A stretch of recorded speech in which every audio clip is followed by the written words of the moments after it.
promote equal opportunities and to allow young leaders to be supported each year to go further. For today's session, I'll be in conversation with Mariam Momodu. Mariam is a lawyer, academic, and education advocate who provides legal services to African entrepreneurs, as well as foreign businesses seeking to invest in Africa. Currently, she practices corporate and commercial law at Dentons Canada LLP, specializing in mergers and acquisitions, venture capital and technology, as well as international trade. So for the next 45 minutes, we'll be in conversation.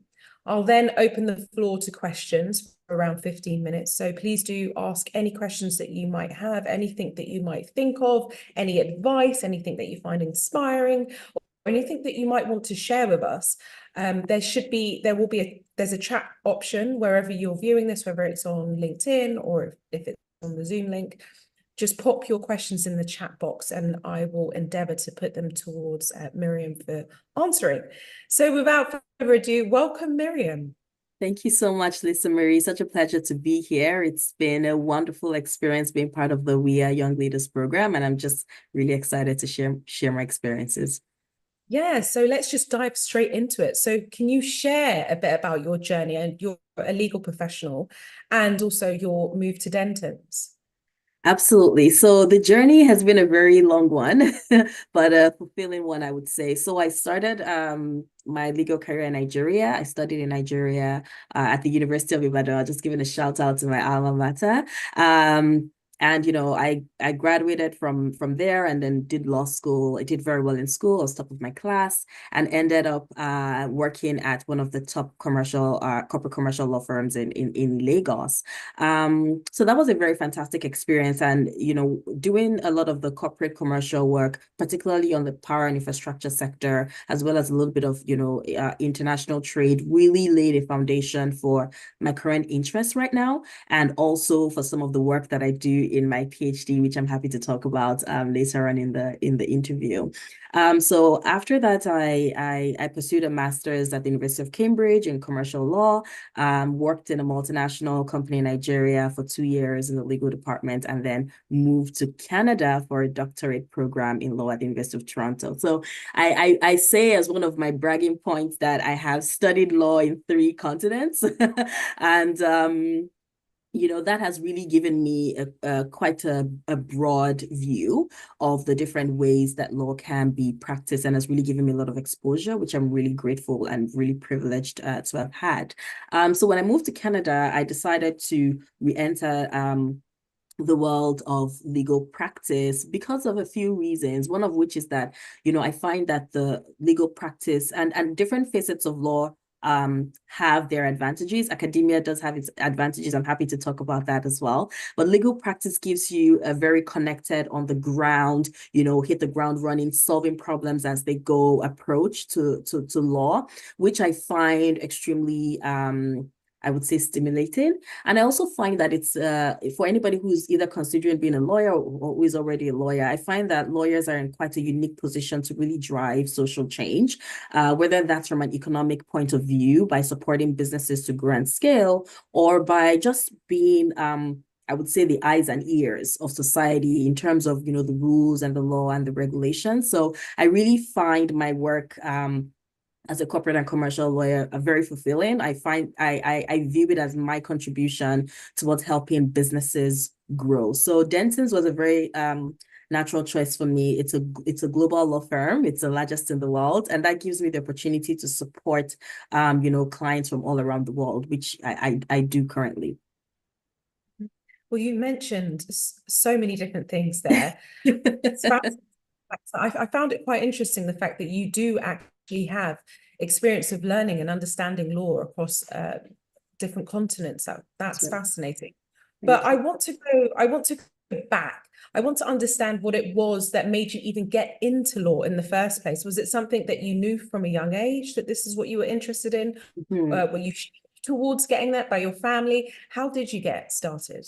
So the culprit is my mom and my sister. Those are the culprits. So funny thing, and I would actually encourage anyone who's listening to this, or watching this session to take the advice of exploring your passions and not necessarily following the predetermined path. And the reason I say this is that, when I was much younger, my mom was a lawyer, my sister went to the university to study law. So I was like, I don't want to be a lawyer. Everybody's a lawyer. I don't want to be a lawyer, and I initially thought I would be an economist or something like that. And it didn't help that when I had my first economics class, I pretty much aced the exams. So I said, maybe this is the calling. But, as time went on and as I spoke to counselors, began to just discuss with different professionals, I found that I had just a natural inclination towards becoming a lawyer. And I was very fortunate to have had those examples around me. So I knew what it was. I had the opportunity to intern at law firms. I'd seen my mom work as a legal professional. I've seen my sister being called to the bar, and also just generally looking at, a lot of the people who have been change makers in, my home country, Nigeria, have been lawyers, right? Whether you're thinking about, the Gani Fawehinmis, who pretty much just use the law as an instrument to advance social change. I found that lawyers have a voice in the society, and whether or not we really know what we're saying, we're listening to. So that's quite helpful. Most of the time, I promise we know what we're saying. But I find that, it gives a platform. And I really thought that was something that was very helpful and could be helpful in the future, especially if there were, social matters, economic matters that I wanted to contribute towards. So having a foundation as a lawyer, being an expert in my field, gives me the opportunity to really contribute and drive conversations and also call out, anything that I'm of the opinion is not being done the right way. And I have the skills and the knowledge so I can do that. So that's the summary. And what would you say the difference is in terms of how law is practiced in different countries, considering the experience of learning it in 3 different places? So I think very interestingly, the UK, Nigeria, and most of Canada have a very similar thread, which is the common law system. So quite a bit of the knowledge is transferable. What I would say is a little different is the nuances in the day-to-day practice. So for example, how a Nigerian lawyer might approach a question or give you a feedback or, negotiate a point might be very different from how a Canadian lawyer would do it. Like we would get to the same point, but just in terms of the softer skills, it's just a cultural difference, right? So I think that's one of the things that definitely stands out.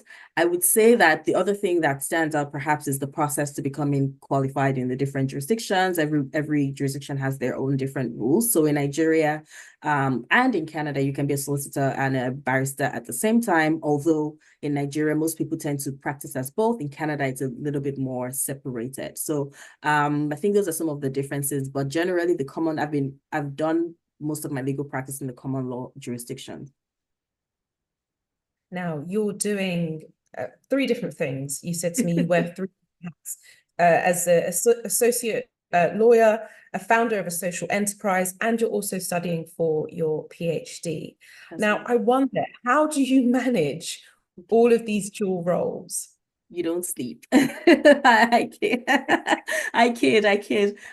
So I would say that you have to know your why, right? Why are you doing what you're doing?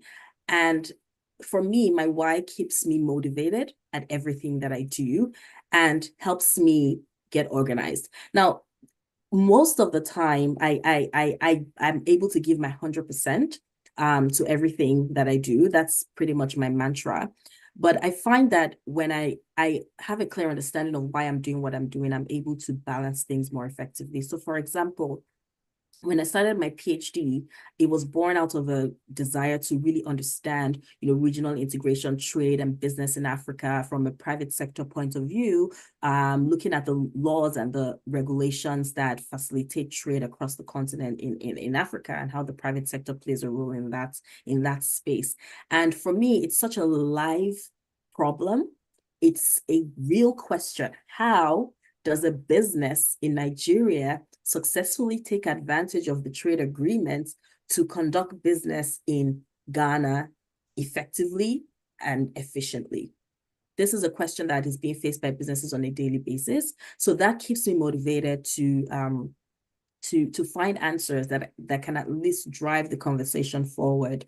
When I think about my social enterprise, GetIn Education Consulting, that takes me back to personal experience. So when I started the interview, I said I've studied in this place, I've studied in that place. It costs a lot of money to study at some of these institutions, and I've been really fortunate to get scholarships from fantastic organizations like the Commonwealth Scholarship, the WIA Scholarship, that have pretty much sponsored quite a lot of my education. And the reason I started GetIn was to help other people access those same opportunities. I figured out that I knew how to get those opportunities, not necessarily because, yes, I was qualified, but there are other people who were qualified that weren't chosen, which means that I probably had the secret sauce as to how to present myself in a particular way. So I've been doing a lot of work over the past few years, teaching people how to find these opportunities, how to apply for these opportunities, how to put themselves out there, how to take a chance on themselves, and just take a bet. Because you find people who are fantastic, but just don't believe that they deserve those kinds of opportunities. So there's the mindset work, and there's also the actual technical work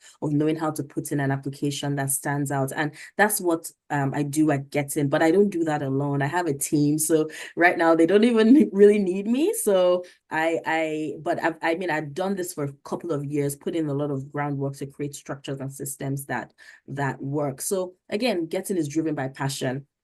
And my work at, as an associate at Dentons is also driven by passion, passion to become an expert, passion to support businesses, passion to help them grow. Here in Toronto, I'm also very involved in in the Black community. Any opportunity I get to, shed more light on how the law can, or how businesses can actually structure themselves to access better opportunities, whether it's in terms of funding or whether it's anything. I'm usually at those events because I find that a lot of Black founders, Black entrepreneurs don't necessarily have as much information as some of their counterparts when it comes to structuring their business. So that's just something I do on my personal time, again, driven by passion. So passion will get you a certain amount of the way, but the other thing that will get you the rest of the way is discipline. And for me, I say that before we started this interview, I said, oh, I'm an early riser, and that's not by coincidence, because perhaps, I want to sort some things out, or I have a file I'm working on, I need to get something out to the client. I'm happy to be up by 4 a.m. to get it done. That's just what it is. And it's not, I'm not putting in those extra hours, feeling sad about it. For me, it's very purpose driven. So it drives me. At the same time, I obviously do find time for rest. But I would say that discipline and passion will both combined is the magic sauce. If you have discipline, but you don't have passion, you don't care about what you're doing, then it's pointless. But if you have passion without the discipline, then you don't get the results. But when you're able to put the two together, I really believe there's nothing you can't achieve. Discipline, success, and where necessary, having a solid team supporting you. Now, I want to just quickly take it back, because you mentioned that you applied for grants or you applied for scholarships.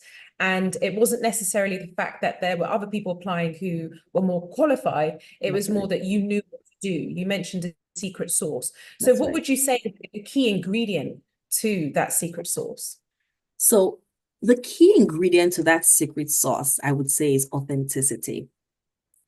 A lot of people, when they're submitting applications to, whether it's for a grant, whether it's a university, especially and being very, very direct and transparent, especially when you're a minority, right? Or you have historical circumstances that you think make you look a little odd. I find that people lean away from those stories instead of leaning into those stories to really show how their experiences are different. So the first thing is authenticity. If you can do an exercise, which I have a whole thing around, to really introspect and look at your journey. What has brought you to this point, and why are you deciding that at this point, this program is what you want to do? And you're trying not to sugarcoat your answers or fit a particular mold. You will find that unique story that nobody else can tell. And I think once people hit on their unique story, they're able to really just come across as genuine to whoever is going to give the funds. The other thing I would say is the ability to tell your story.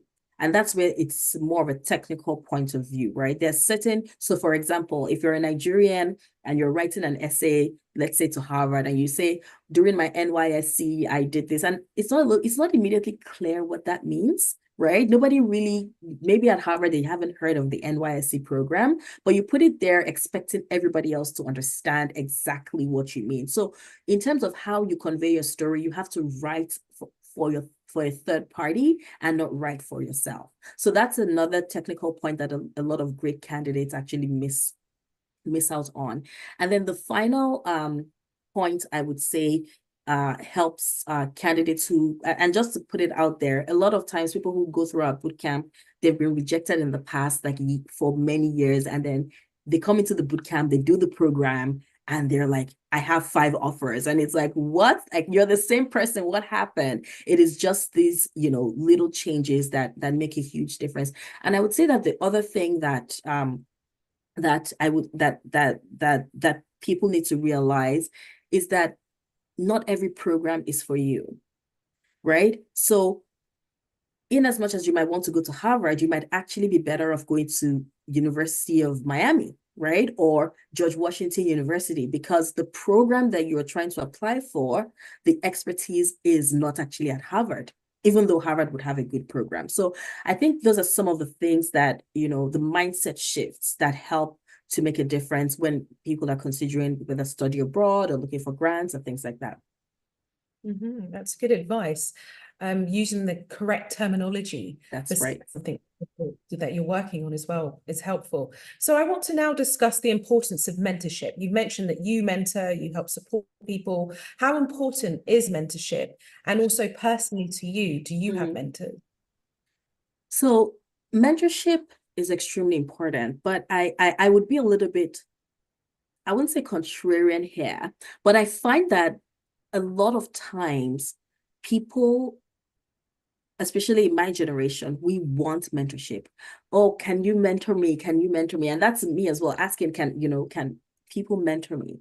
But I think we miss opportunities to be mentored by people indirectly. And what does that mean? That means how are people showing up? The people that you admire, you look up to. There's a lot of information that's publicly available that may not actually require a one-on-one discussion, right? So I personally find that one of the things that I do in my spare time is when I find the profile of particularly Black women that are just outstanding, I actually write their profile and keep it somewhere, because I'm like, this is fantastic. What is your story? Where did you study? What did you do? What are your interests? What have you done over the past couple of years? And that inspires me, right? And I'm able to learn from their journey. So that's one of the ways I get mentored. I've been mentored by Oprah Winfrey. I've been mentored by Michelle Obama. I've been mentored by Bozoma St. John. I've been mentored by the whole lot of them, because they put out material out there that you can actually really get inspired by. I've been mentored by Carla Harris and so many other wonderful women. So that's something that I think a lot of people should be leaning into more, right? And then the second point is absolutely mentorship is important to me. One of the people who inspired me to be who I am today, obviously my mom is the first person. She's always been my mentor, just in terms of the obstacles she's faced in life and how she's been able to overcome them and just have a successful career. But I've also been quite inspired by some of the lawyers that I met at the law firm I worked with in Nigeria, called Olaniwa Ajayi. And, one of my mentors there is Professor Koyi Ajayi, who, is perhaps one of the most brilliant people I've ever met. He has like a master's from Cambridge and a PhD from Harvard. Ibi Ogumbi, who is one of the partners at the firm as well, has like a master's from Oxford. And these are just people who are like me, right? They're like me. And that was very empowering to see them function at the highest legal possible space in legal practice. And they inspired, working with them closely inspired me to believe that I can be anything I want to be as a lawyer. And they've really, and I'm still very much in touch with them. And they're, I would say they're some of the professional mentors that I admire the most. At the same time, something else that I take quite seriously is peer mentorship. I have quite a few peer mentors. Those are the people that I can be 100% vulnerable with and say, here is how I'm thinking about this. What do you think? Or this is how I plan to approach this work. Tell me what your thoughts are. Or these are my goals, and they tell me this is too small. So those are the peers that can challenge me because I can see that we're at par and they're doing great things, so I can be inspired. Even the WIA fellows are so inspiring. The week spent in Paris is perhaps one of the best weeks that I've had because I left Paris really feeling that the world was my oyster, knowing that there was work to be done, right? In terms of whatever changes I wanted to make. But I really did feel inspired by the WIA young leaders. We're going to get on to the WIA young leaders in a short while. But I wanted to just bring it back because you're a lawyer and you specialize in a specific section of it. What advice do you have for young women who might be aiming for any type of leadership in corporate and commercial law? So the first thing I would say is that you have to be teachable always. Have an open mind and be a sponge. I always say nobody can embarrass me for not knowing anything. I don't know right now, but I'm going to know in 5 minutes, right? Immediately I find out I don't know, I'm going to know. So be very teachable, very open to learning, take feedback well, because the way the corporate commercial space is, there's so many factors that can, I would say, impact an analysis. And the more experience you have, the better you become. So just stay open to learning, keep pushing yourself, challenging yourself. You know, if you haven't drafted a shareholders agreement before, raise your hand and try, you know, and see how it goes, and continue to reiterate and until you are actually at the level of expertise. So that's the one thing. And I would say the other advice I would have for anybody who's trying to toe the corporate line is to also understand the culture of wherever you're working, because the culture, for example, working in Nigeria is very different from the culture working in Canada, will be different from the culture working in the UK. So what really is valued? And as an immigrant to Canada, that's something that I've had to learn, and I'm still learning, quite frankly, as you know, my career progresses. And the final thing is, if you're a woman, particularly interested in law, I would say look for a team that is supportive. If you want to work in a law firm or in-house, make sure you're surrounded by people who are actually positive and they care about your career growth, because it makes a whole world of difference. The job of a lawyer is sometimes very difficult, but when you work with great people, it makes it easy. So that's one of the reasons why I enjoy what I do, because I really work with great people. That's good advice. So now I would like to find out a bit about your experience when there might have been any type of obstacle that you've had to overcome, how you faced it, what you did, and what you learned from it. Lots, lots of obstacles.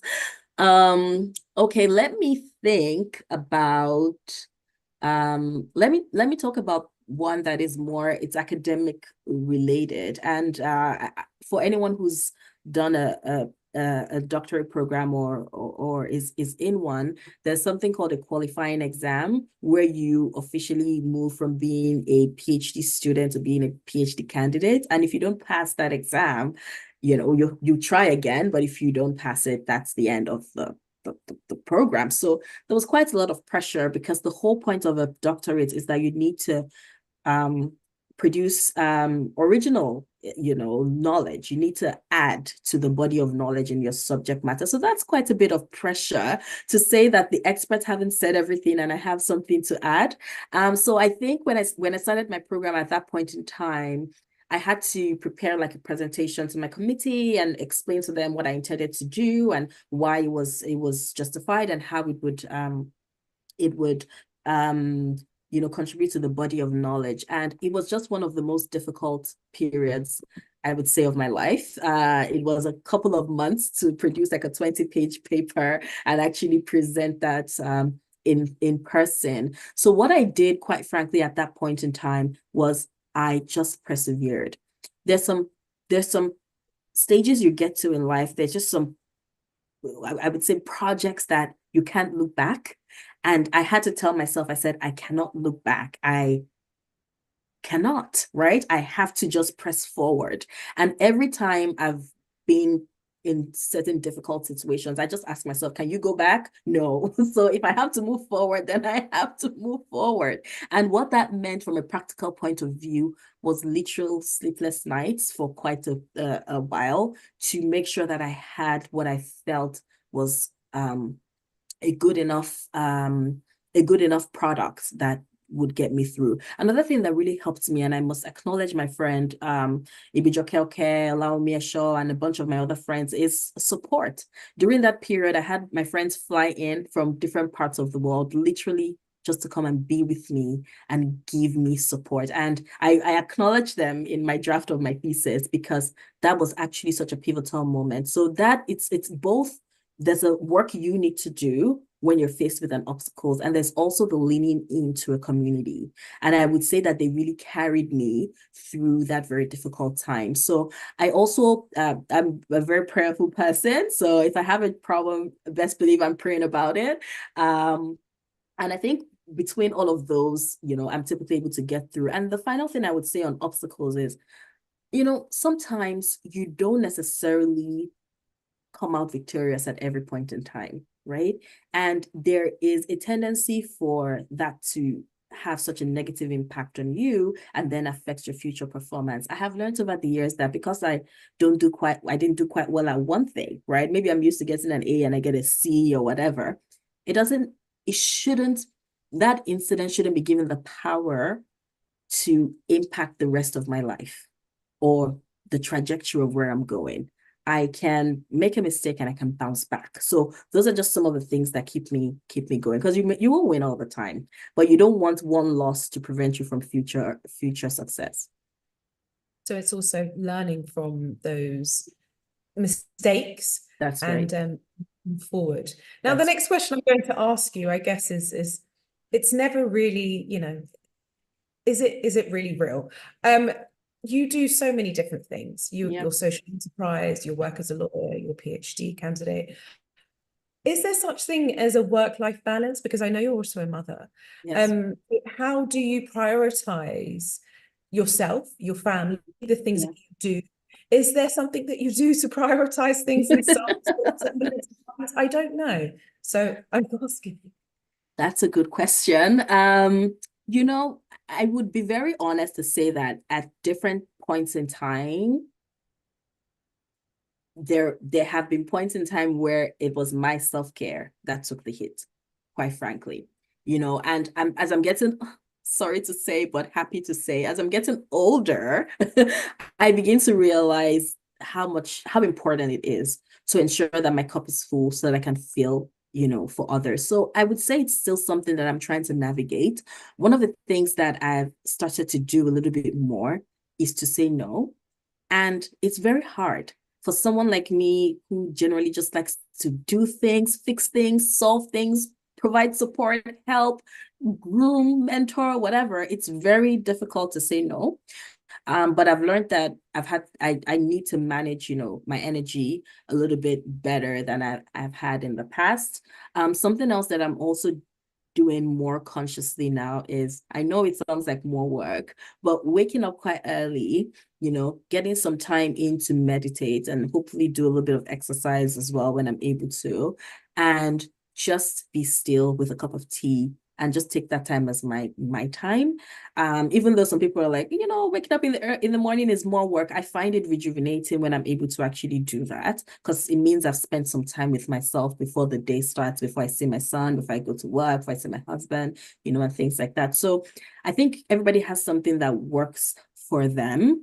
But for me, you know, over the past few months, I've been very deliberate about trying to bake in my self-care. So what does that mean? It means the first weekend of every month, I have a massage booked because I know that if I don't schedule it, it's not going to happen. So some of those little things, but I do agree that for people who are whether trying to be change makers or just trying to help, really, because that's what drives you.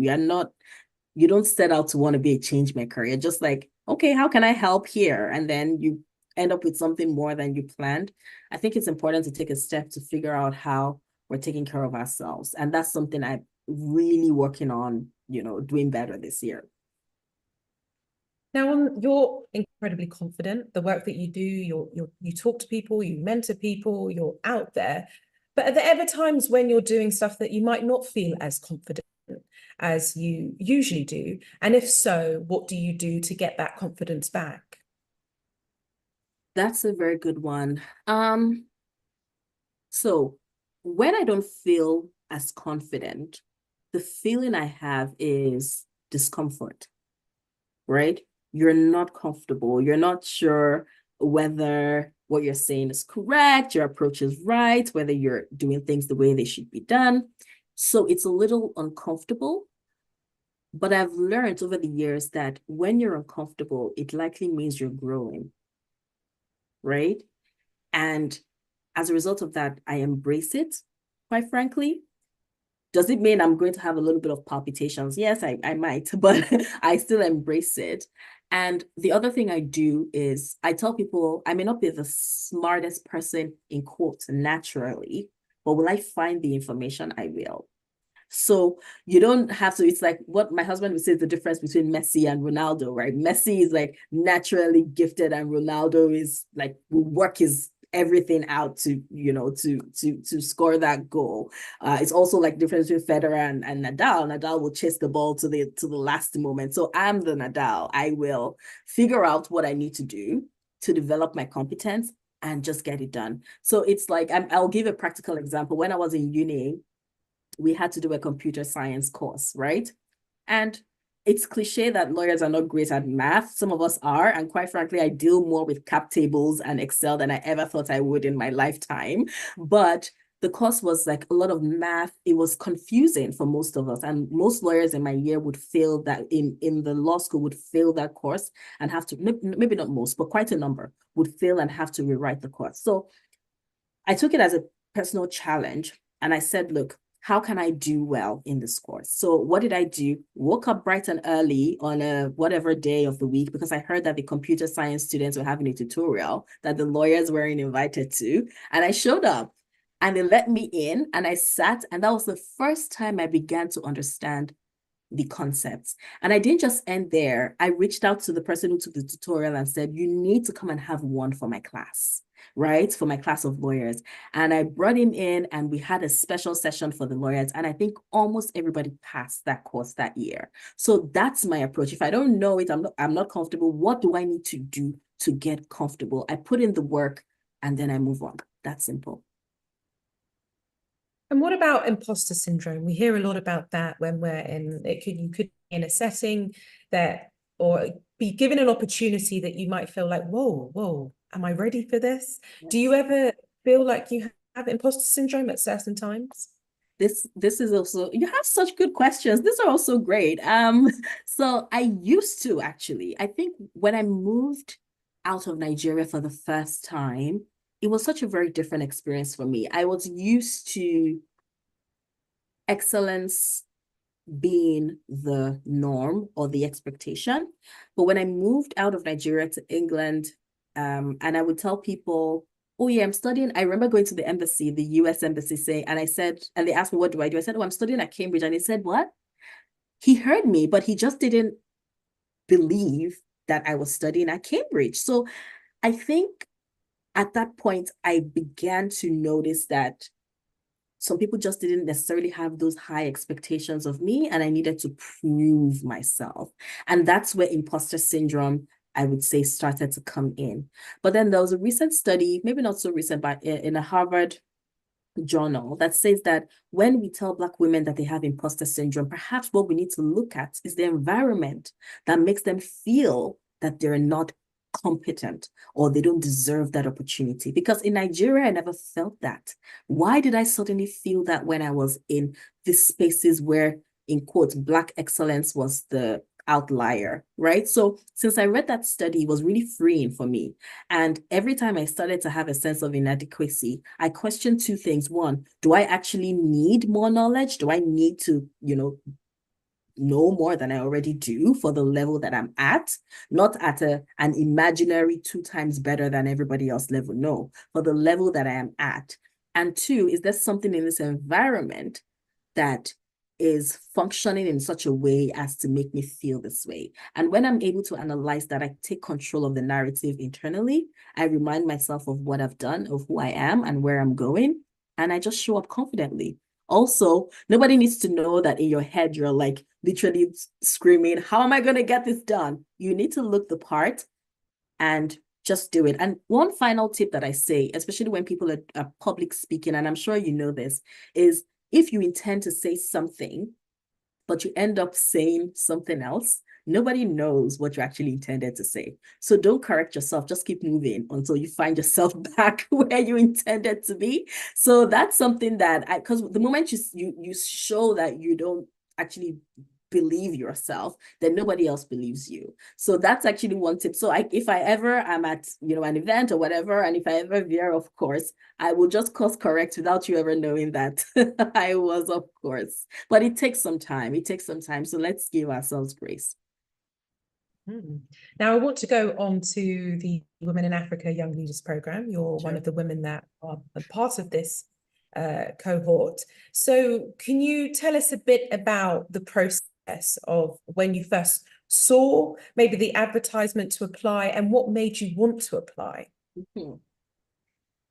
So I saw the advertisement on LinkedIn, and when I saw the program, I said, this looks like a great program. And I don't even know if the WIA team knows this, but communication is extremely important. And you could just tell, I could just tell from the material, the website, that there was an actual, genuine interest in investing in whoever the people who would be selected for the event and even for other WIA programs.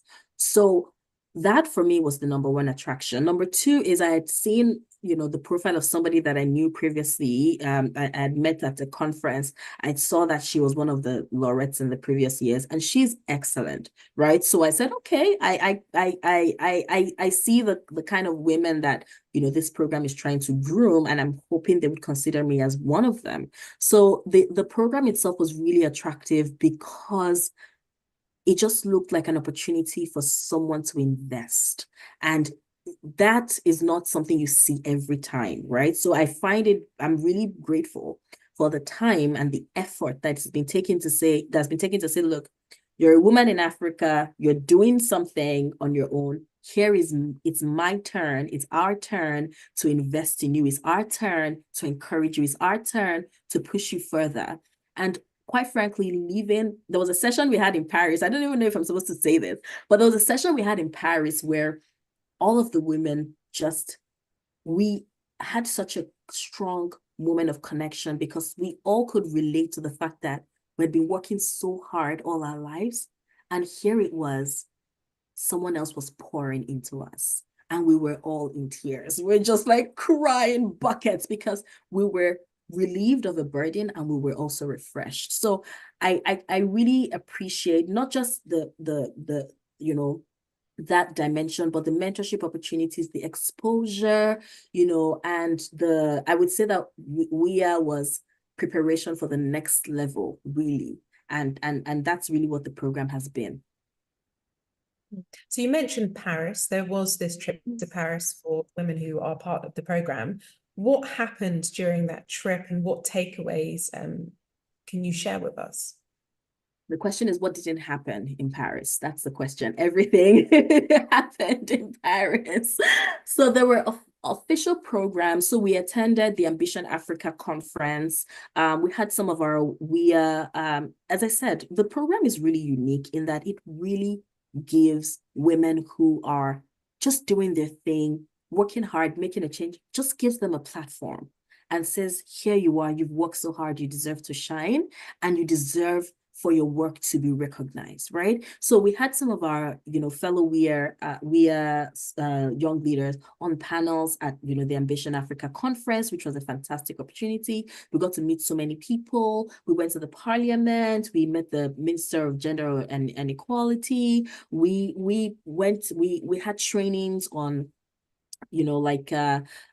professional trainings on how to present yourself, board membership. It was a whole program, and we had a lot of dinners, just internally amongst ourselves as well, getting to know each other and also be inspired by our stories. So it was really we had sessions of fundraising. So it was like a complete package, whether you're interested in, raising funds, whether you're interested in, just public speaking. We had trainings at KPMG, we had sessions with Dior. It was a complete package in terms of, I would say, grooming and preparation of the young leaders to, I would say, grow into bigger leadership roles. Because a lot of us get these trainings informally, based on just the work that we do, but really having partners from KPMG talk to us about building a social enterprise and the process of that and the things to think about. It was really quite a fulfilling experience. Why do you think it's important for someone to participate in this type of initiative? If you want to go, if you want to go alone, there's a saying I'm thinking about. It said, if you want to go fast, you go alone. But if you want to go further, you go together. And I think this WIA program gives an opportunity for you to meet like-minded people who understand your drive. I think one of the challenges that most of, if not all, the WIA, if not all the WIA young leaders would face just generally in life is the question of, you're doing too much, right? Why are you doing so much? And it's not for any recognition. It's because you just want to be a solution and you can't help yourself, right? So that's really the story of almost every one of us in WIA. So you're finding your tribe, you're finding your community of people who are not going to sit by and watch while elections are stolen in their country. They're going to get up and create an initiative. You're going to find people who are not going to sit back and see their country see deforestation in their country. They're going to go and plant trees. You're not going to sit back and see, young women who don't know anything about STEM and just keep watching. You're going to go back to your country, leave your PhD in Germany, go to your country and teach there. Those are the kinds of women that were actually in the program. So I would say, if you're a change maker, if you're solution oriented, if you care about the continent, if you care about people, if you care about women, apply to the WIA program, because you're going to meet your tribe. Really good advice. And we've just opened up the 2024 Young Leaders Program. So if you're listening in and you think that this is something that you might be interested in, then definitely go and check that out. You can go on the website and you should be able to find more details as well. So what I would like to do now is to open up the floor. So for the next 15 minutes, I'm going to open up the floor for any questions. So any questions that anyone might have that they want to put to Mariam, please do ask it. I do have a couple of questions that I'm just going to pull up and ask you. So one of them is, what is a typical day like for you? Oh, what's a typical day? I think I've given a bit of a hint. So a typical day is me being up way before the sun. So whether it's, I'm typically up around 5 or 5:30, sometimes earlier, depending on what's on the schedule for the day. But I find that when everywhere's quiet, that's when I get to do my best work. So I try to sleep a little bit earlier, and then if I need to wake up early, I do that. So it depends. Some days it's a 3 a.m. start, some days a 5 a.m. start. Some days it's a 7 a.m. start, but those are the exceptions. And then as I said, trying to get into having a cup of tea in the morning, spending some quiet time before the day gets busy, check on anything that needs to be done that is the time zone dependent. So for example, if I have like a file where which I do have like someone I'm communicating with in South Africa, right? If they've sent me an email and I'm up early, I will just respond because I know that the time is kind of early for it's a good time for them. So I do that if it's necessary, not necessarily all the time. I wake up, I get my son up. I cuddle him for quite a bit, and then we say our prayers, we have a bath, we struggle to brush our teeth, and then he heads off to school, and then I head to work the days I'm actually working from the office. So I have about an hour commute to work. So I do that, I get into the office, I do my lawyer stuff, and then pretty much head back home, spend some time with the family, and that's a typical day. It might be that, I'm on the board of an organization called the Black Female Lawyers Network. So sometimes I may have like a board meeting in the evening, or, maybe there's like a client deliverable that needs to go out at a particular time. I get to work on it later on. And then the highlight is that I would sometimes try to watch a movie. But what that means is that I'm snoozing through the entire thing. So I would watch for like 10 minutes and then I'm out like a light. It's So like that's background. sorry. Yeah, it's I just say background. it's background. Really. Exactly. Another question I have is about the process applying for the Young Leaders Program. What was that like? So as I said, clearly the WIA is a very thorough, it's a very thorough organization, because the process was three parts actually. So first was a written application, which I had to submit, and after that, you then get notified that you've made it to the next stage, that you need to send a video, right? Which is like a pitch of who you are. I remember when I sent that pitch, I was working on a transaction that was extremely hot and extremely busy. And I told myself, I was up at 2 a.m. that day, which is not the norm. And I said, if I don't send this pitch right now, I know I'm not going to get the chance to do it. So at 2 a.m., I wore my suit. And this is what I'm saying about determination, right? In whatever you want, I really strongly believe that we have the capacity, obviously by God's grace and just having everything else aligned, but we play a major role in deciding how our lives turn out. It's just a fact, right? So I was up at 2 a.m. and I wore my suit, and then I put on my ring light and I recorded my video and I edited it and I sent it off. So that's the second part. And then the last part is you face a panel of I think our panel was over 10 people, and you get questions. So again, this program is such a training. I don't believe there's any panel that I cannot face after facing the WIA, the WIA panel. I'm like, yeah, I'm going to be able to answer your questions. So then you have that, and then you wait and you get feedback whether you've been selected or not. So it's a three-part process, but you're literally going to be waiting with your heart in your throat until you get the final email. Okay, another question is, where do you see yourself in 10 years? So I had to take a pause to breathe. The reason I say I'm breathing, and it's not like I don't have ambitions or dreams, but I find that if you're being the best at whatever you're doing currently, the opportunities that would come to you are beyond what you can actually imagine. And which is why I wouldn't say that I have a clear picture of what I want in 10 years. I would just say that I want to continue to be the best at what I do every day, and continue to improve and continue to put my heart into it, and also let people know what I do. And I think the opportunities that would come to me are beyond what I can imagine. But what an ideal opportunity would be like in 10 years would be for me to be in a position to significantly help other Black, African women and people in general just be the best they can be and have access to opportunities. I'm all about access to opportunities. I am hoping to be in a position that gives me the voice to be their voice, right? And open the door for them. What that looks like, I don't know, but I'm continuing to work every day so that the day that opportunity is available to me, I will be worthy of it. And you'll be ready as well. Yes. So what is book, film series that has inspired you most in the last few months? So as I confess, Or I see. or in your mind? Generally. Okay, so I'm going to talk about two. As I confess, I've been napping quite a bit at the movies that I watch. Recently, I did watch a new movie on Netflix called Afamefuna.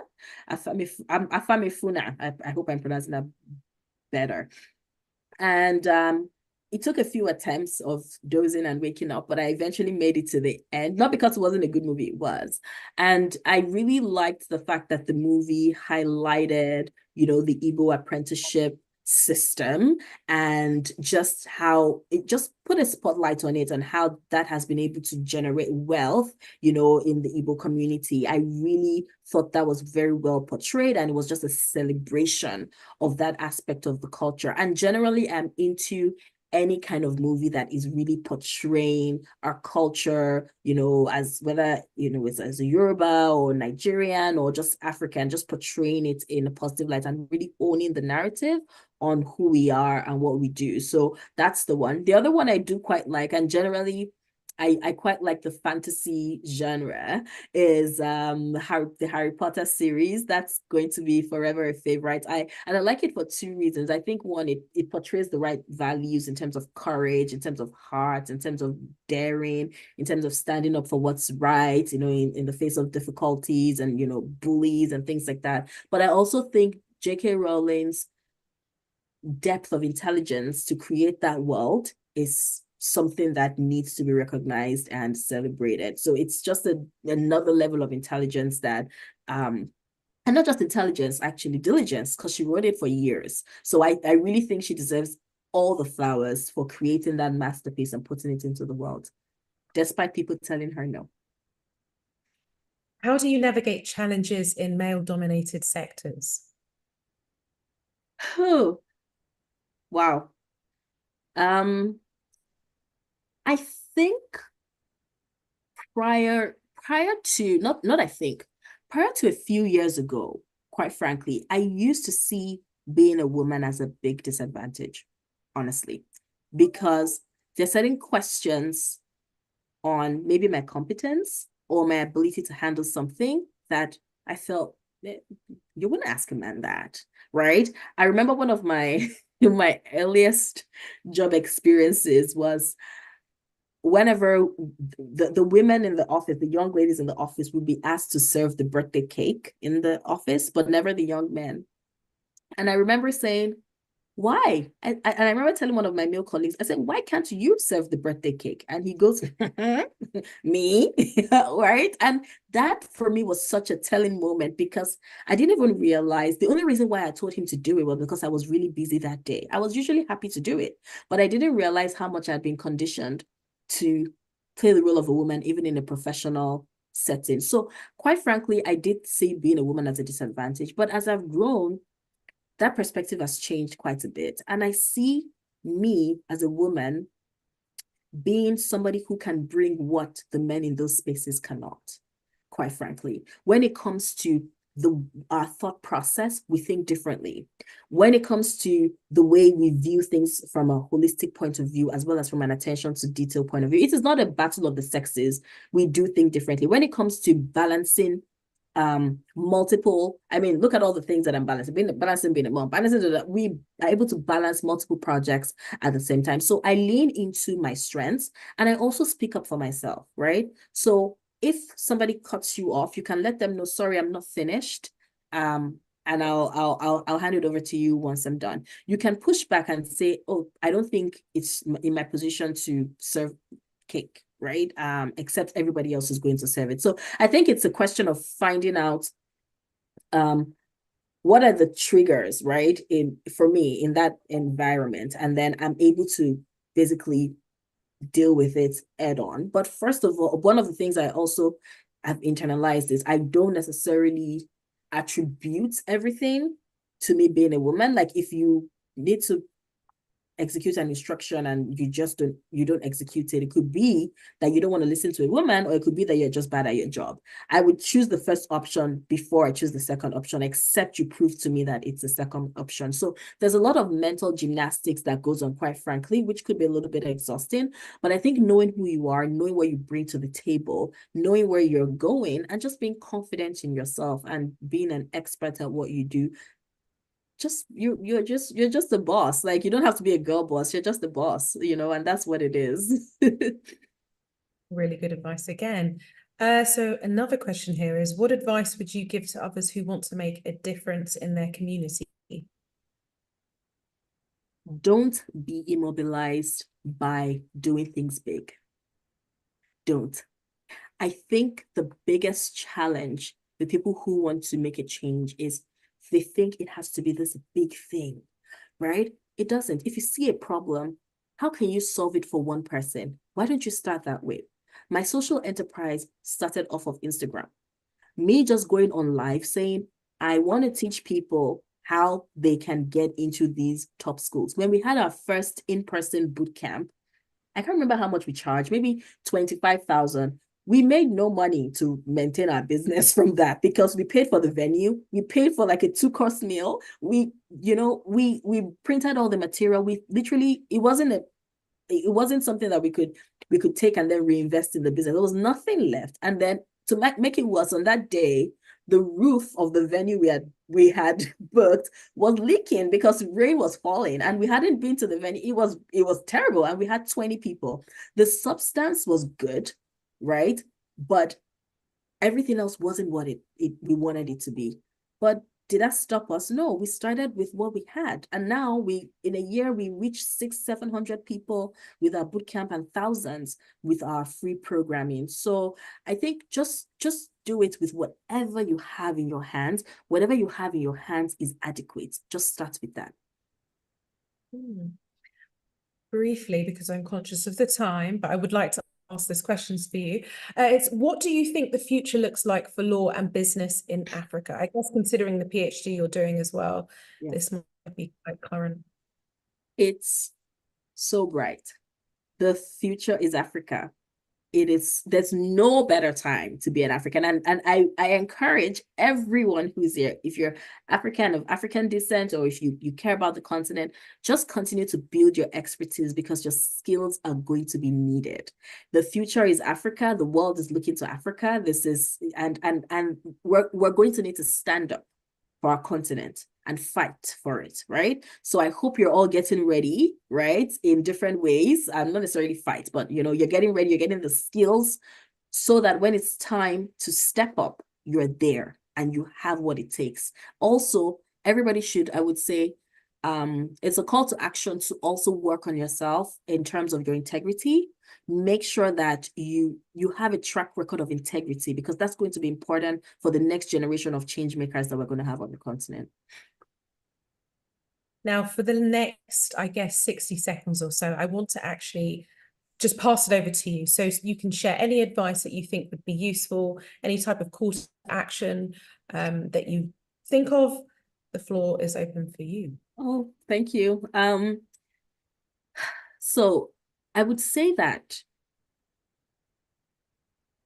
you have a lot of work to do internally before you can be successful externally. That means your self-talk. How do you think about yourself? How do you speak to yourself? What is the vision that you have of yourself? Because nobody can create that vision for you. And I think a lot of us are stuck in a place where we have the voices of people who may not necessarily think the best of us, whether it's a parent, whether it's a boss, whether it's whoever, and we've internalized those voices, and it's limited the way you can imagine your future. And I just want to give you the power back. It's actually yours. Take that power back. Rethink who you want to be and the future that you would like, the impact you would want to have. Rethink it, create it, and do the work to do it. That's it.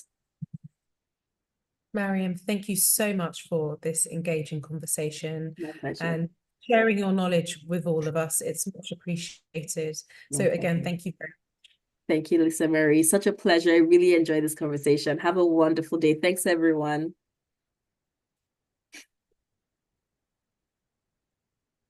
Thank you. Goodbye.